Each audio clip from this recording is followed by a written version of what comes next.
Hey yo, what it do? Y'all already know we back with another episode of Elevation Talks. Hey yo, listen. Today is Good Music Friday. Is it Friday or Saturday? I don't even know It's what day it Saturday. is. Okay, so Soulful Saturdays. And Okay. Coco Jones just dropped a new project.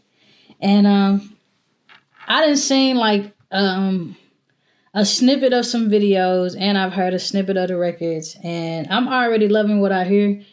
And yeah. What's up, Coco Jones? Yeah. But I haven't watched the whole interview. I've only watched like a snippet of the interview with her and Charlamagne when he was basically just telling her about the label. So we got Sandé in the building. She gonna catch us up and we're gonna talk about it. Make sure y'all stay locked in. Don't forget to like, comment, subscribe, all of that. Share the podcast out. Y'all know how it go. Come on now. I can't take no loss. I don't even know what it costs. I hit the ground, then it go off. Yeah, hit the ground, then it go off. Yeah, yeah, run it. Ooh, I really feel it's my time. Think it's my year. Yeah, I really feel it's my time. Think it's my year. Hey yo, welcome back. Hey, listen. If you new here, I'm Naye the Gem Dropper, and I be giving gems on real life, real situations, and the vibes. So today we talking about Coco Jones' new project and the interview, the Breakfast Club interview that she had, and what that energy was like. Sandy, what you got for us? So my name is Sandé, self-care scholar, body care bestie. Should I have the dress plugged up? The Virtuous Vanity across all platforms. So I like to summarize things, and I'm here to summarize the interview. So basically, Charlamagne the God really came in swinging and was like, so Def Jam hates you.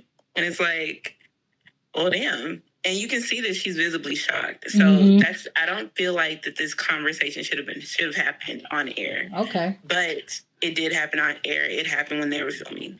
So basically the situation is Charlamagne is discussing the unprofessionalism of Def Jam, which it was very unprofessional to send her album literally moments before she walked in. So what is Coco supposed to do? What is the interviewer supposed to do? If this is an album rollout tour, right, where you are interviewing to promote the album on a radio show, they should have gotten it when it was approved. I agree with that. Like when they should have gotten it when everybody else got it. So I think it's very unprofessional. I can understand why he's irritated. So, and I do think the framing of words is important because he just said canceled, which is why I feel Jess came in and said reschedule is the word that we used. But he goes on to say that, well, that's why Envy isn't here. I personally feel like if the rest of your team is going to stay, that you should stay as well. Regardless of how you feel unprofessional Def Jam is, it's also unprofessional for you not to be in the building. So, like, two wrongs don't make a right. And at the end of the day, like always, the artist suffers when business is happening, typically. So, and I feel like this little snippet of the interview is a really good example of how the art suffers. And that's what Lauren talks about throughout the interview. And while Coco tries to defend Def Jam, she is more just talking about her album. So basically she's like, okay, let's not talk about Def Jam. They treat me well. And they both agreed through the interview that they could treat you better. Like, they might treat you well, they might do you good, and that's really what is the example of good when you are an artist who has been neglected by multiple multiple record labels regarding her time with Disney. So she had all this talent. She could act, she could sing, she could dance, she could do all the things, but they really benched her. And so I'm sure Def Jam is treating you better than what Disney was treating you. Right. But when the standard is neglect, almost anything is better. Wow. But like Charlamagne said, they could treat you better. There's no reason why the people who are supposed to be interviewing you about your album don't know anything about your album. And so now instead of talking about and elaborating on each song like you could have done within the interview, now you have to explain it to somebody who's never heard it before. And now it's going to be just like Charlamagne said, oh, now we're talking about your public life, just trying to get the interview done.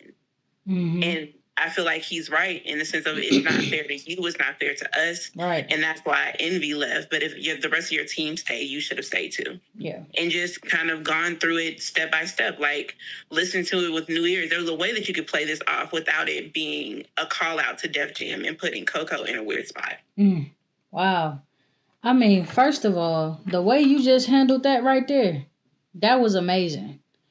Like, yeah, you just killed that. Thank you for the summary. Like, I feel like I was listening. You know what I'm saying? Like, I feel like I'm hearing the conversation. You know what I'm saying? And so you took it from you. I mean, you hit so many angles, man. Like, dang, we gonna have to cover some of these because I wasn't even looking at it from a space of like Envy walking out and he should have stayed if his team stayed. You know what I'm saying? Like, I'm more so looking at it from a situation like, and like you said, regardless of how he was feeling, you know what I'm saying? It's still a way to handle things. And I'm just like, I mean, shit, yeah, that's true.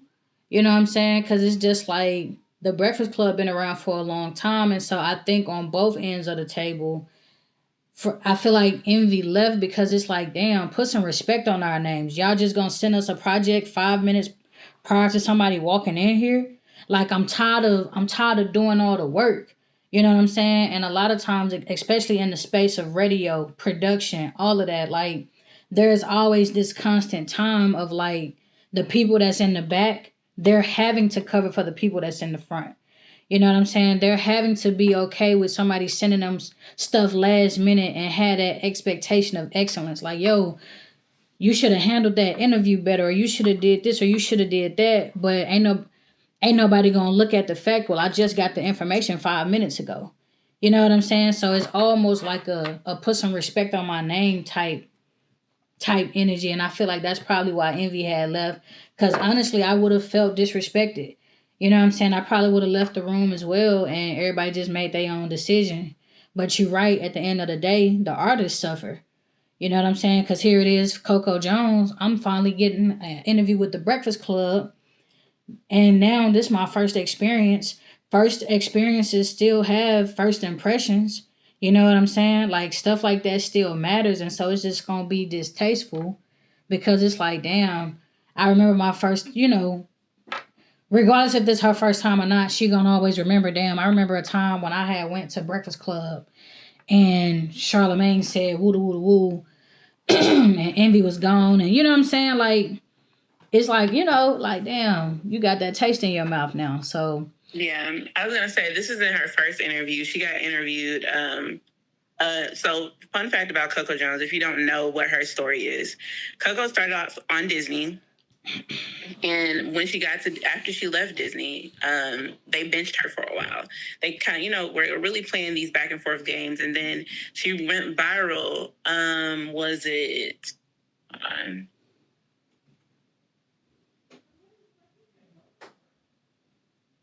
She went viral 4 years ago. And where she started talking about what happened with her journey with Disney. So she talked about that. She went viral. She started getting the like, oh my God, this is where you went. Oh my God, we've been looking for you, girl. Da, da, da, da. Now, mind you, she has had her EP. Her EP was doing really good. I knew about Coco Jones before I See You, before the Terrell Show. And so making the segue over to the Terrell Show, I tell you to watch it all the time. Yeah. He's really the biggest reason why she was able to have another chance in this industry. Oh, nice. Shout out to the Terrell Show. Indeed. So Terrell has a huge platform. Today, that video where it literally says what really happened to Coco Jones, T and vocals, 4 years ago, 3.1 million views.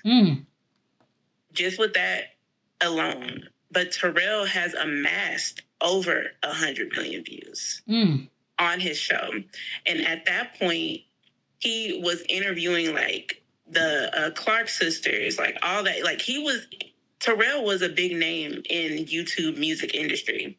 So when Terrell was able to put her on this platform and they were able to really see her range and they were able to see her personality, it really catapulted her into Hollywood. Like, oh, we do remember you. Actually, come here. Let me talk to you for a second. Okay. So Terrell really was Terrell, along with her talent. Yeah. Really, it put her in the spotlight. And then, of course, 4 years ago, what was happening 4 years ago? The pandemic. So she was able to do covers on TikTok, and that just pushed everything. Okay. Mm-hmm. So it really is a testament to what everything. You might think that your journey is like Disney meant it for evil. Like we've seen people try to transition from Disney to the adult type of music and the non-kid side or non-censored side of things. It's a really crazy journey, but what it gave Coco was a chance for people to put her at the back of their minds. Mm-hmm. So now she's not a kid anymore. Yeah, and that's good. She's able to talk about things. That's good. Dang, I hope you can't hear that. I can't. But great. Now it gives people a chance to know who adult Coco Jones is. Yeah. And without remembering the fact that she was in, what was it? Let It Shine? Yeah. So it helped her more than it harmed her. But you don't know that until you get here, 2025, and you're releasing your album, highly anticipated, and you're able to be a full sexual being without feeling awkward. Wow. And you're able to like really showcase who you are as an artist, even with her song. What was it? What were you just listening to? It wasn't Taste, but On Sight. On Sight's video is so silly. It's not. It's not even sexual, although the song is. And it's a great song, but it allows you to really have the creative freedom because now people trust you. She really put everything into it. She's been doing acting, she's been doing singing, she's been showing up to these interviews, showcasing her personality, singing live, like really playing with people. Like there's a sound going viral right now on TikTok that's just her singing, and it's her doing these runs over and over and over and over again. So yeah. Yo, you handling this shit today, yo. This right here, we want to see. Do y'all want to see more of this? Hey, listen. Yeah, drop the unicorn emoji in the chat if you want to see more of this segment. Because, like, this right here, this feeling like news and entertainment type energy. Like, you can't tell me we're not sitting at the radio station right now. You feel what I'm saying? This is the studio.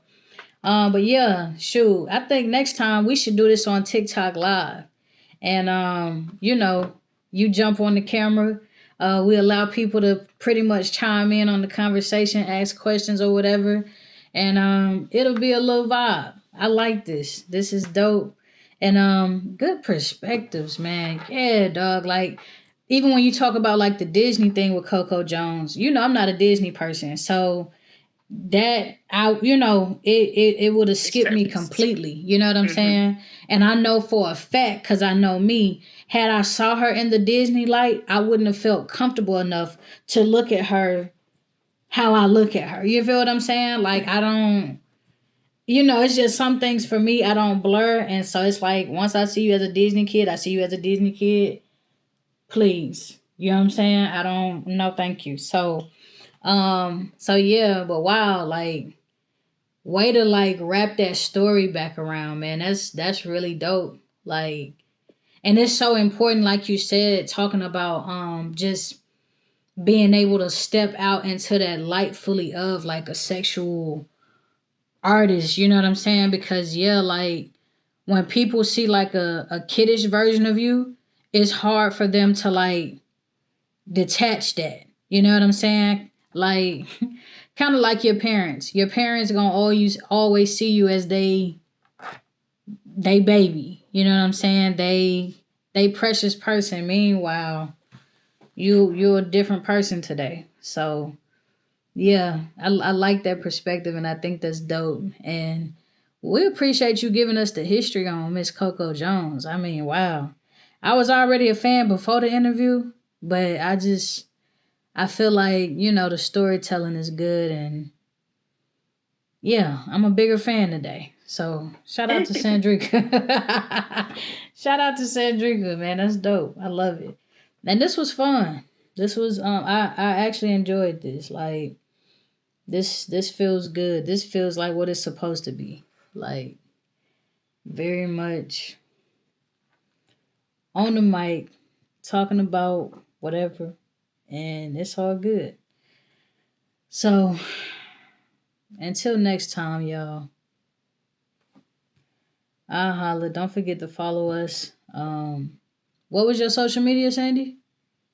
The Virtuous Vanity. The Virtuous Vanity. The Virtuous Vanity.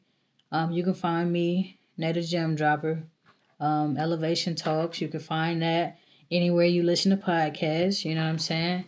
Don't forget to share it with the people. And yeah, until next time, set it up and run it up per usual. And don't forget to add God to the situation. Shh.